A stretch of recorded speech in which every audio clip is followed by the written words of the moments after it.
அனாதி தேவனே உனக்கு அடைக்கலம், அவருடைய நித்திய புயங்கள் உனக்கு ஆதாரம். உபாகமம் 33:27.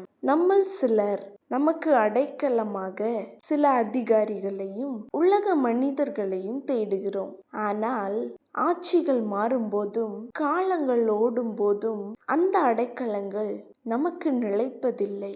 கர்த்தருடைய பிள்ளைகளாகிய நம் ஒவ்வொருவருக்கும் அனாதி தேவனே அடைக்கலம், அவருடைய நித்திய புயங்களே நமக்கு ஆதாரம். அவருடைய பிரகாசமான நித்திய புயங்களில் அவர் நம் அனைவரையும் ஏந்தி இருக்கிறார். நோவாவுக்கும் அவனுடைய குடும்பத்தினருக்கும் அடைக்கலம் கொடுத்த அனாதி தேவன் நிச்சயமாக தலைமுறையாக பாதுகாப்பும் கட்டளையிடுவார். நமக்கு பாதுகாப்பு கர்த்தர்தான் என்று நாம் உணர்வோமா? Have a nice day. God bless you.